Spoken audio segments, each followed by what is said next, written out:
چله تابستونه، مثل اسم تو وقتی مامان با عشق میخونه. حس برگشتن به خون است این که بدونی جات اینجاست، تو مال اینجایی میمونی.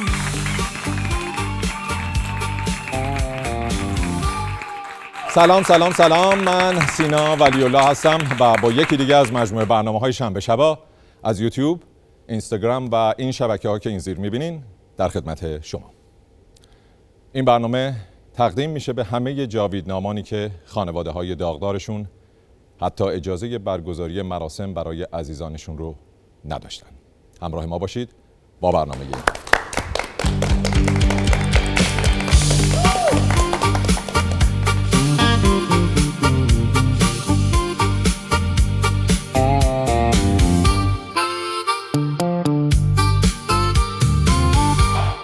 کلاً توی حکومت‌های دیکتاتوری علاقه به چیزای بزرگ زیاده. از بزرگترین رفراندوم تاریخ که از 35 میلیون نفر جمعیت کشور 30 میلیون توش آری گفتن گرفته، تا الان که در بزرگترین پویش تاریخ 30 میلیون جان فدا شدن. هفته پیشم که تازه بزرگترین تشییع جنازه تاریخ رو اضافه کردن به رزومه 30 میلیونیشون. چت جی پی تی هم ارزشی شده. ازش میپرسم بزرگترین تشییع تاریخ متعلق به چه کسی بوده؟ خب میدونی دیگه، میگن هوش مصنوعی رو باید ترین کرد، آموزش داد. چت جی پی تی که دست شما ارازشه باشه و با آیت الکرسی و چارقل ترین شده باشه، باید اسمشو گذاشت چت جی پی پی، چون جواباش در حد همون پی پی ارزش داره. گفت طبق آمار گینس روح الله خمینی با 10 میلیون جمعیت. البته توی وبسایت خودشون نوشته 10 میلیون خودشون گفتن و برآورد کارشناسا 2 میلیون بوده. ولی میخوای حالا خیلی روی گینس حساب نکن. تو گینس رکورد دریوری زیاد هست. دیگه وقتی رکورد بلندترین گوز مداوم رو هم توش ثبت کردن، طبیعیه بزرگترین رحلت جانگوز رو هم ثبت کنن. قرار این رکورد جهانی یه بار دیگه شکسته بشه. اون رکورد که 12 سال پیش شکسته شد توسط مرحوم مرتضی پاشایی، تازه بدون حلوا و کیک و ساندیس. مؤمنم ولی باید حجابم. ولی الان اینجام به احترام این جمعی که هستش این تیپم زدم، جاشم داشته باشه اسلحه دستم هم میگیرم.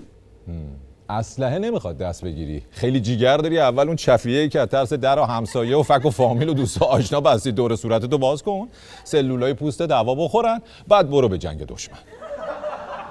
مشهورترین عالم مطالعات آمریکا در کشور کی بود؟ رهبر شهید. پس فکر کنم خیلی دقیق مطالعه نکرده بود، خدا بیامرز. اگه کرده بود میدونست که خطرناکترین کار دنیا همین مطالعه آمریکاست. یعنی دقیقاً همون لحظه‌ای که کتابو گرفتی دستت مطالعه میکنی، ممکنه یه جوری بزنتت که واسه دفع کردنت هم نیاز به اجازه همون آمریکا باشه. من دیگه نمیدونم این جمعیت رو، این قاب رو چجوری به تصویر بکشم. این جمعیت اومدن برای کشورشون اومدن. اینا نه هوش مصنوعی ان، نه عراقی ان، نه بنگلادشی ان، نه پاکستانی. اینا ایرانی ان. اینا برای کشورشون اومدن، برای وطنشون اومدن. آره، تو لانگشات که هم جمعیت زیاده، هم همه 100% ایرانی و تولید داخلن. حالا بریم توی کلوزآپ با جزئیات چهره هموطنان قشنگمون بیشتر آشنا بشیم. از کدوم کشوری؟ قمر، سنگال، غنا، کنیا، بورکینافاسو، ساحل عاج، بورکینافاسو، نیجریه، تانزانیا، کنگو، مالی. دیدین هموطنانمونو؟ به طرز خیلی عجیب و هماهنگی هم همگی از فقیرترین و قحطی زده ترین قبایل آفریقایی اومدن. حالا خط تولید و منتاجشون ایران نبوده که دلیل نمیشه هموطن محسوب نشن. ما آفتابه واسه خونشوری رو که نماد نظامه رو از چین وارد میکنیم، واسه خونشوری 4 تا ارزشی نمیتونیم وارد کنیم. حالا یکم بسته بندیشون فرق میکنه، اشکالی نداره که. جمله به دشمنان جمهوری اسلامی. من وطن فروش نیستم. ای بابا، لااقل 2 تا دیالوگ درست حسابی میدادین این فاتی کماندوهای وارداتیتون حفظ کنن. ما وطن فروش نیستیم و اونی باید بگی که حداقل تو وطن خودش باشه، نه کسی که بورکینافاسو و ساحل عاج و تانزانیا رو به یه پرس قیمه نظری فروخته اومده ایران. زنده با جمهوری اسلامی. ما اهل کوفه نیستیم، ایران تنها بماند. نه، معلومه که شما اهل کوفه نیستین. شما اهل شام هستید. البته شام مفتی. قوی‌تر از هر تهدید. این ملت معامله شدنی نیست. راه مقاومت ادامه داره. خیلی خوبه. کاش مقاومتتون همینجوری و با همین فرمون قدرتمند ادامه پیدا کنه. من مطمئنم تا 2-3 سال دیگه کل محور مقاومت فقط عمویتان تارزان باقی میمونه.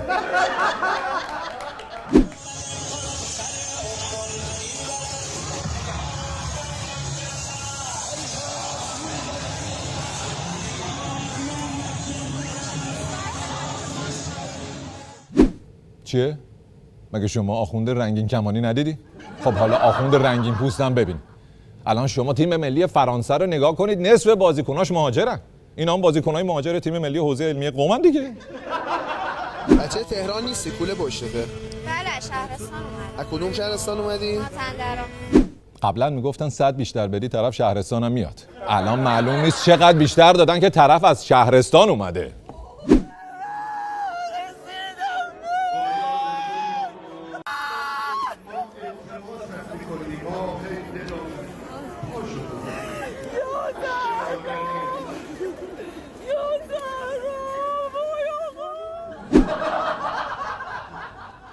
اینا بعد از 3 ماه قروکون دادن تازه تو خیابون یادشون افتاده که برای چی اومده بودن بیرون.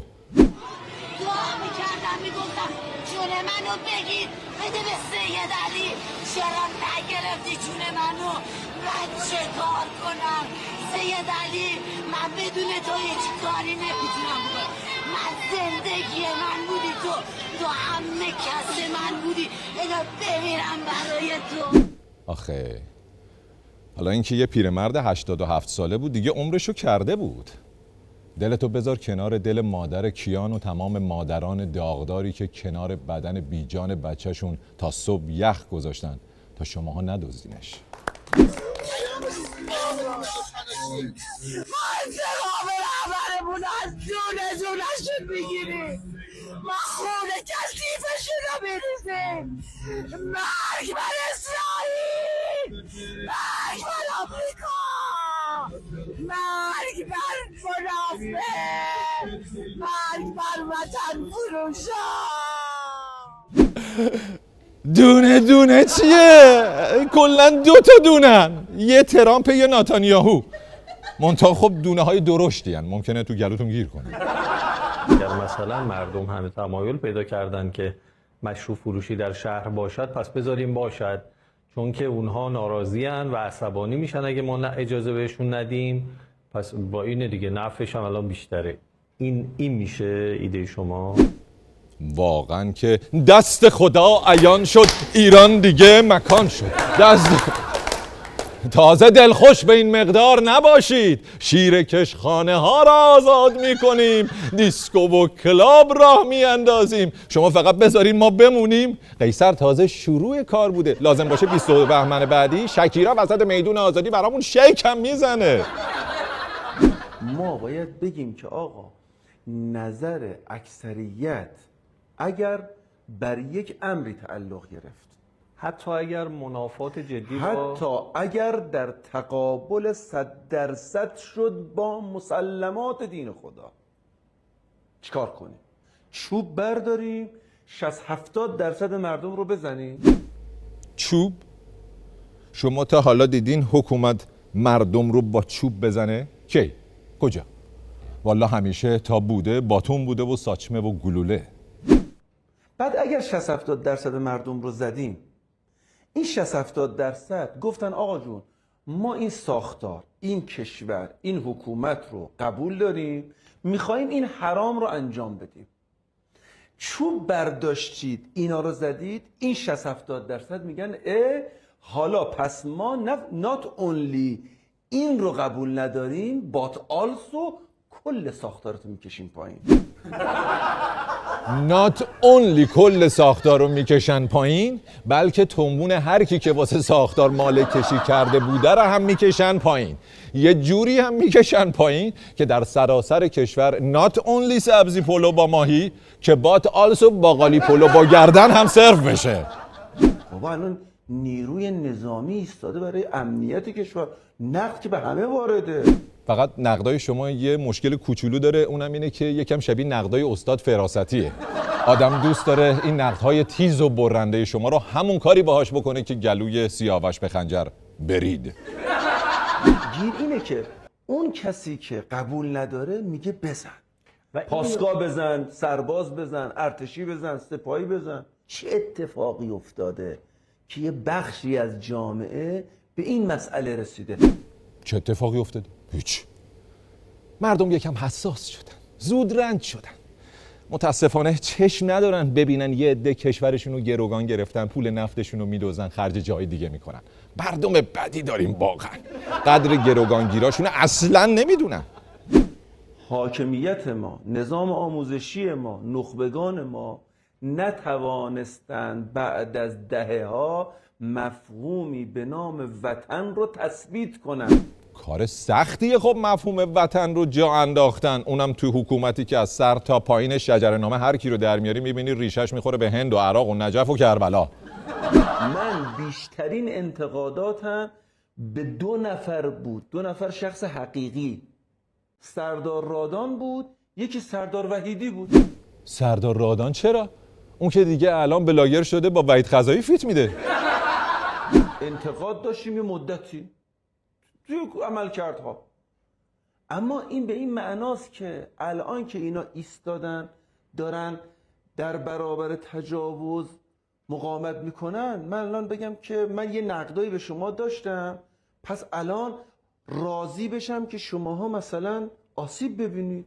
نه خدا نکنه، زبونتو گاز بگیر.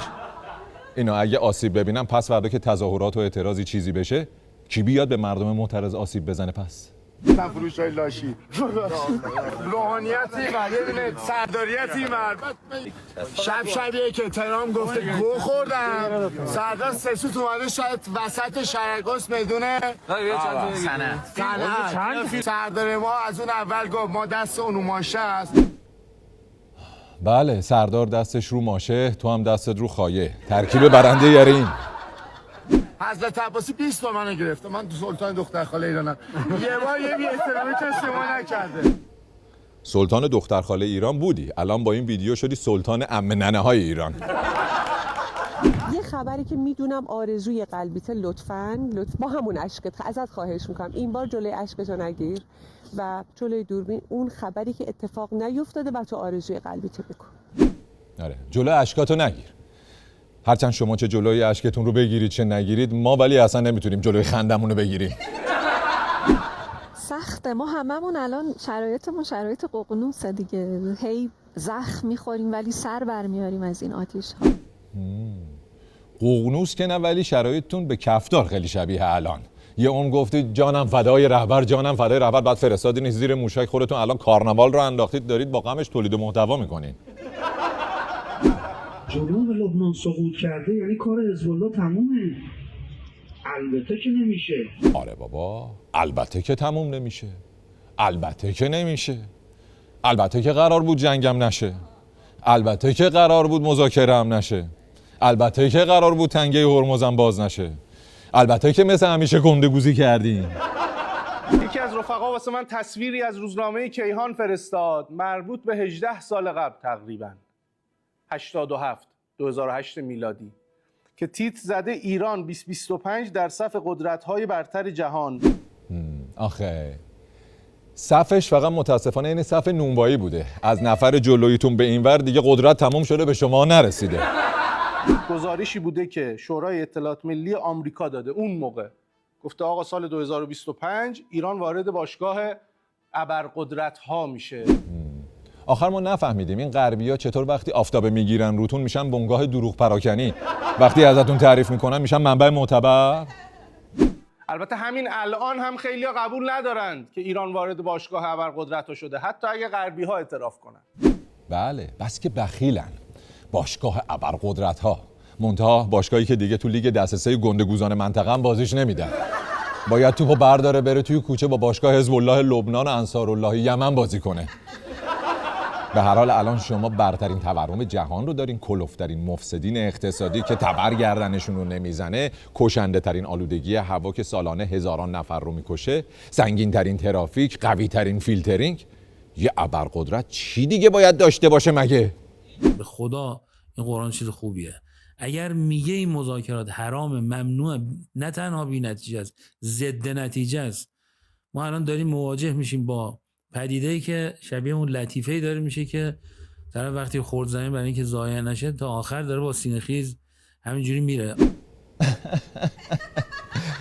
لطیفه خیلی جالبی بود، ولی بذار من یه لطیفه مناسب‌تر تعریف کنم که وضعیت فعلی شما رو خیلی بیشتر توصیف میکنه.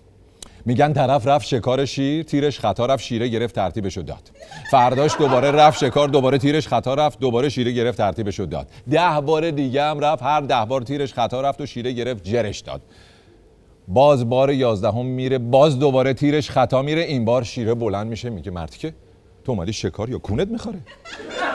الان دیگه تلویزیون هم داره میگه، همه کارشناسا میگن این که دیگه نقض نیست. تلویزیون داره گزارش میره که این بنده 1 نقض شد، 2 نقض شد، 3 نقض شد، 5 نقض شد، 9 نقض شد، 10 نقض شد، 11 نقض شد، 12 نقض شد، 13 نقض شد.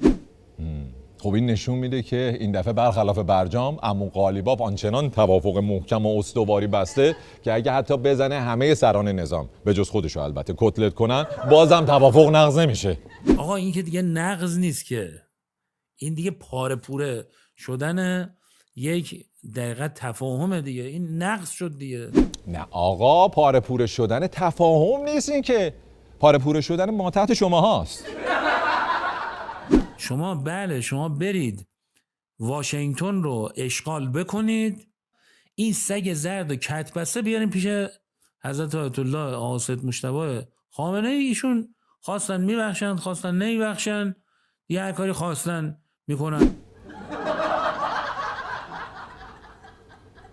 برن واشنگتن رو اشغال کنن؟ حاجی شما هنوز فلسطین اشغالی رو نتونستین آزاد کنین، میخواین یه جای آزاد رو بگیرین اشغال کنین تازه؟ شما الان نهایتا بتونین درخواست سفر توریستی بدین واسه آمریکا که اونم بعید سفارت بهتون ویزا بده. من از قبل از این جنگ هیچ ارتباطی با آیت الله سید مجتبی خامنه ای رهبر جدید نداشتم. ای بسوز پدر اعتیاد، آدم تریاکی رو حتی دومادش هم تحویل نمیگیره. ماشاءالله اعتماد تو بیت بیداد میکرده ها، یعنی یه جوری خودشون خانوادگی به هم دیگه هم اعتماد نداشتن که مجقبا قبل از جنگ هم اعتماد نمیکرده پدر زنشو ببینه، بعد اینا توقع دارن ما بهشون اعتماد کنیم. تا بحث قصاص و انتقام پیش میاد، ما در یه مسئله کلان سیاسی مثل یه قاتل حرفه‌ای مثل ترامپ زدن رأس حکومت و عزیزترین نیروهای یک کشوری رو مقایسه بکنیم به یک قاتل معمولی کوچه و بازار، بعد هر کسی دنبال این باشه که آقا مثلا دیه بگیر و بگذر و فلان. حالا که دیگه توافق کردن رفته پی کارش، بگو حداقل الان که دیگه دارید دیه میگیرید حداقل پول نقد بگیرید، نه ذرت و آرد نخوچی. با یه دولتی مواجهیم تو شرایط عادی میگفت من نمیدونم بلد نیستم کشور نمیتونم اداره بکنم. شرایط عادی؟ والا تا جایی که ما یادمون میاد دقیقاً از لحظه‌ای که اون پرواز لعنتی ایر فرانس از مبدأ پاریس نشست تو فرودگاه مهرآباد، دیگه کشور همواره در شرایط حساس کنونی بوده. فقط دوچار خطای محاسباتی متعدد از طرف مسئولین خودمون شدیم. بله، متاسفانه همه مسئولین کشور همیشه در حال خطای محاسباتی بودن، به جز یه بزرگی که گفت جنگ نمی شود و مذاکره نخواهیم کرد. اون به قدری مولای درز محاسباتش نمی رفت که آخرش خودش رفت لای درز محاسباتش. من پول دوست دارم. پول دوست داریم؟ میدونیم. علاقه مشترک تو و مجید واشقانی و مهران رجبی و الهام چرخنده و امید زندگانی و بقیه سلبریتی های حکومتیه. یه 5 تومن باشه خوبه. 5 میلیارد تومن؟ بله لازم دارم. خدایا شکرت با این بنده های قانع. آره من زیاد نمیخوام، 5 تومن. 5 تومن؟ بله. خدا بیشتر بخواه خوب ازش. 10 تومن خوب. بفرما. دیگه فردا عین قیمت دلار باید نرخ لحظه‌ای المیرا شریفی و دوستانش هم چک کنیم. هرچی احتمال سقوط نظام بره بالا قیمت اینا میاد پایین. خلاصه من به مسئولین محترم توصیه میکنم الان کف قیمت مزدوره ها، وقت خریده. دوباره جنگ بشه باید توی بازار سیاه دنبال اینا بگردینا. بخریم. ما یه ضبطی توی بازار تهران داشتیم و خیلی برای من جالب بود. من خواستم مصاحبه بگیرم از کسبه و بازاری ها و اولین سوالی که از من می‌پرسیدن اینه که اینترنشنالی و من گفتم که نه ما مصاحبه نمی‌کنیم از ترس اینکه اینترنشنال بوده باشه. هیچ کدوم از بازاری‌ها حاضر نبودن مثلا با یک رسانه‌ای که نمی‌شناسن دوست نداشتن مصاحبه بکنن.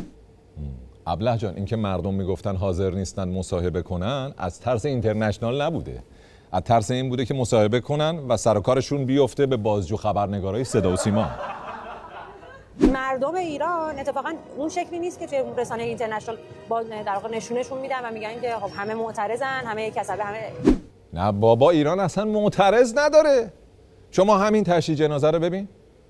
حالا درسته کل مجمعین 500-600 هزار نفر ارزشی اومدن تو مصلا و خیابونای اطرافش گریه و زاری کردن، ولی بجاش چندین میلیون آدم دیگه انقدر اعصابشون به هم ریخته بود، انقدر عزادار بودن که پا شدن رفتن شمال، بلکه به زور جوجه کباب و قلیون و اینجور چیزا بتونن با این فقدان عظیم کنار بیان. این عده پلاکارد میگیرن ما مستعمره آمریکا شدیم. چرا پالس ضعف میید به دشمن میدید؟ چرا جلوتر از رهبری میرید؟ ما مستعمره آمریکا شدیم؟ نه مستعمره آمریکا که نشدین. چی رو روسیه پچیکارن؟ آمریکا اصلا چی کار به کار شما داره؟ فوقش امروز میزنتون، فردا صلح میکنه باهاتون، پس فردا قربون صدقتون میره، یه هفته بعد میرینه بهتون. شما مستعمرهش نیستید که، فعلا آلت دستشین. جمهوری اسلامی رو به خاطر مقاومتش، به خاطر ایستادگی مردمش پای ولایت تو کل دنیا ایران زبان زد شده. خیلی خودتون رو جدی نگرفتین؟ اگه ما خارج زندگی میکنیم که بعد خدمتتون بگم آخرین باری که شماها زبان زد کل دنیا شده بودین به خاطر عینک شجاع خلیلزاده و کون توی آفساید مونده یه مهدی طارمی بوده. بعد از اون دیگه کسی به هیچ جاش نیست. چیکار میکنیم؟ موفق باشین. قبول نمی کنیم چون عزتمندانه، شرافتمندانه نیست. اما نامه‌ای که دشمن بهمون داده رو هرگز قبول نمی کنیم. ننگین نامه است. نگین اینجوری بابا. ننگین نامه چیه؟ معامله برد اسمش. یعنی اون هم حیثیتتون رو برد هم هسته‌ایتون رو برد. بعدش هم معامله‌ش رو داد بهتون که باش بازی کنید. ما جوانان ایران امان نامه‌ای از دشمن نمیگیریم. تو الان جوان محسوب میشی با 2 بچه قد و نیم قد؟ یا آوردیشون تو تصویر میانگین سنی رو بیاری پایین؟ اماننامه رو اونی که نباید میگرفت گرفت، امضا و مهر و اثر 10 تا انگشتش هم پاش زد، تموم شد رفت. شما الان باید دنبال اماننامه از قالیباف باشید، اون نیاد بکنتتون تو گونی. اماننامه برای کسیه که در موقعیت ضعفه. در صورتی که شما اصلاً در موقعیت ضعف نیستید. دشمن انقدر براتون کتلت درست کرده که تا 7-8 سال دیگه ذخیره غذایی دارید، ضعف نمی‌کنید.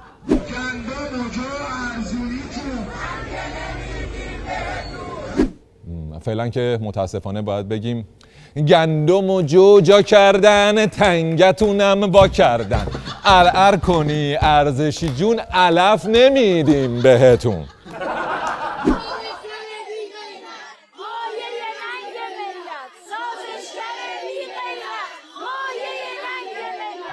و حتی در این مورد هم باید بگیم که متاسفانه سازشگر بی غیرت با یونجه و با ذرت مالید در یه ملت، آروم که نه به شدت.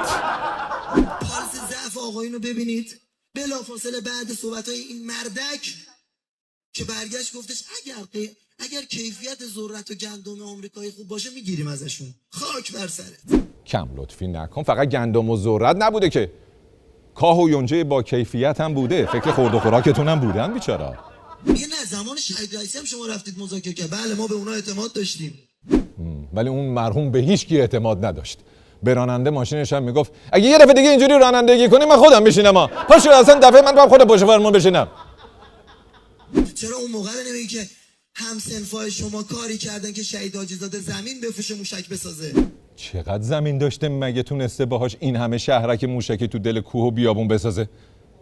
پشت سر مرده نباید حرف زد، ولی اگه زمین خار بوده بگید ما هم در جریان باشیم. خب سخنگوی وزارت خارجه کشورمان در توضیح عدم دعوت رسمی از مقامات اروپایی در مراسم بدرقه رهبر شهید گفت ما دعوت رسمی از اروپا نداریم.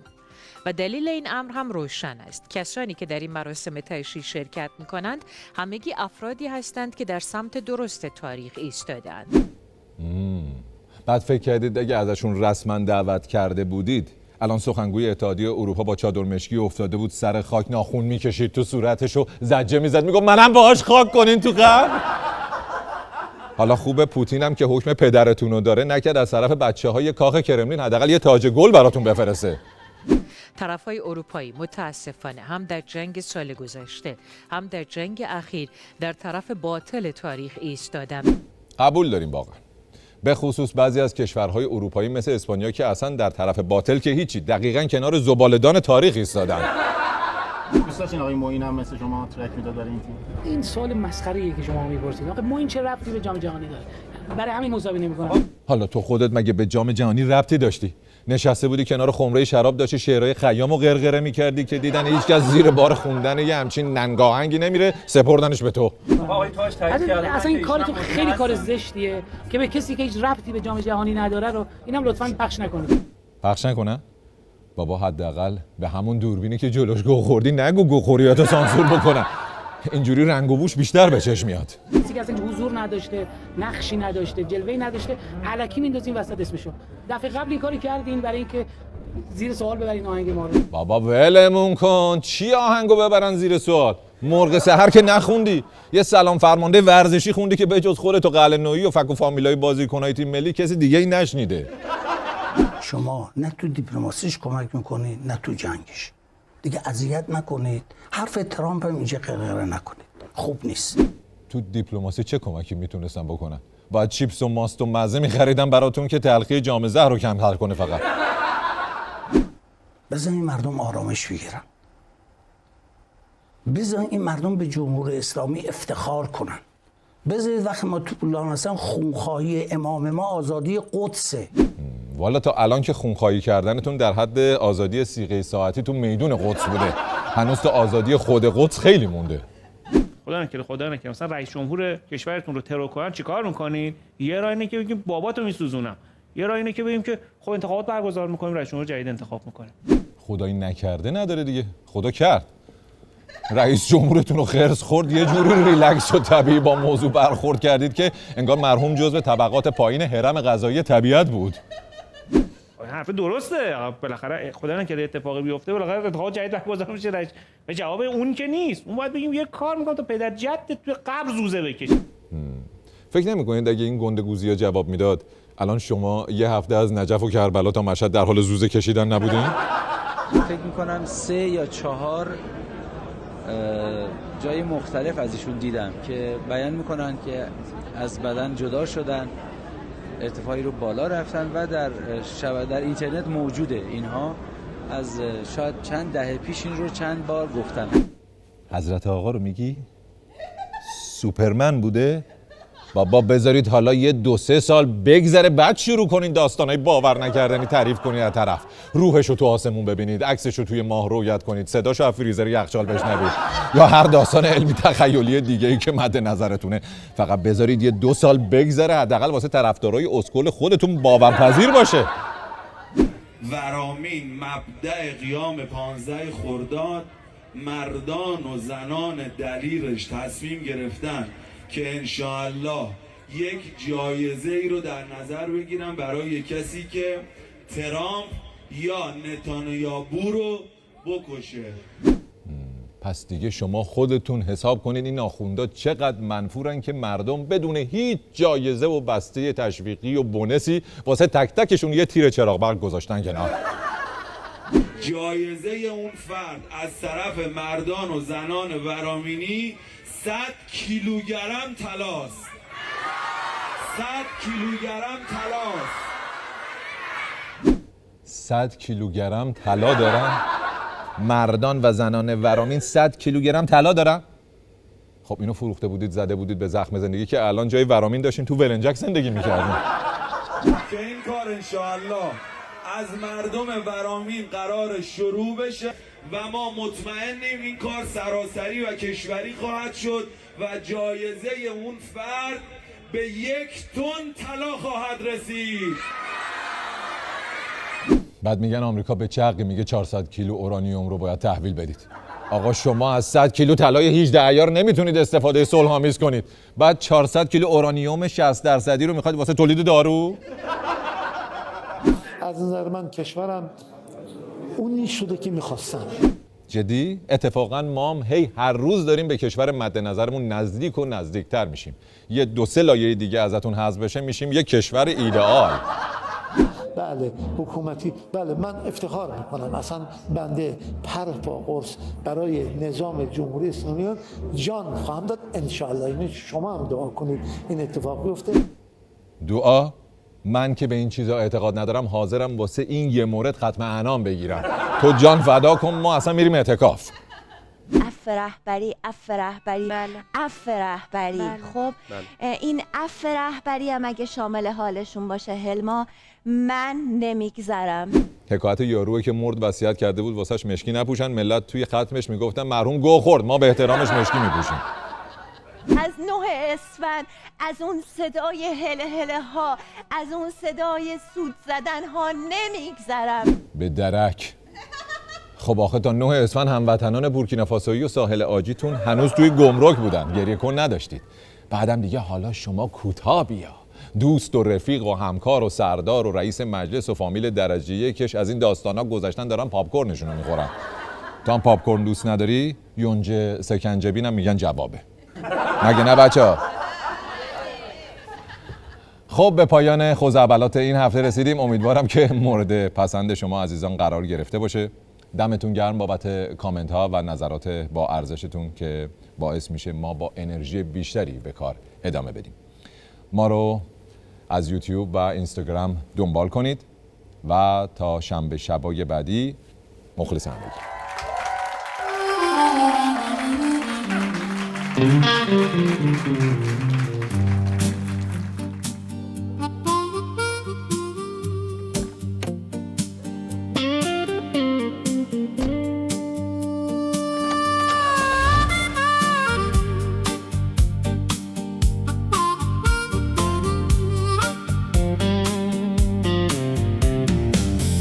مامان میگفت سر تو پایین بگیر، بابا میگفت نزار بشه روح تسیر. بچه های تو کوچه هنوز تو فکر پرواز، حتی وقتی دیوارا میگن نمیشه بساز. همه اینجا دارن دوتا زندگی، یکی تو ویترین، یکی تو خستگی، یکی واسه زنده موندن تو روز روشن، یکی که شبا بیدار میشه تو دل من. آزادی طعم بارون چله تابستونه، مثل اسم توه وقتی مامان با عشق میخونه. حس برگشتن به خون است این که بدونی جات اینجاست، تو مال اینجایی میمونی. ما نمیخوایم بشیم قهرمان قصه، فقط یه نفس راحت به دور از قصه، یه بوسه وسط خیابون شلوغ، بدون ترس، بدون قایم موشک و دروغ. نه بحث چپ و راست نیست اصلا، امشب حرف دل بیهوده نیست رسما. میلیون آدم زیر لب میگن با حسرت، میشه فقط زندگی کرد همین یه فرصت. آزادی طعم بارون چله تابستونه، مثل اسم توه وقتی مامان با عشق میخونه، حس برگشتن به خون است این که بدونی جات اینجاست، تو مال اینجایی میمونی.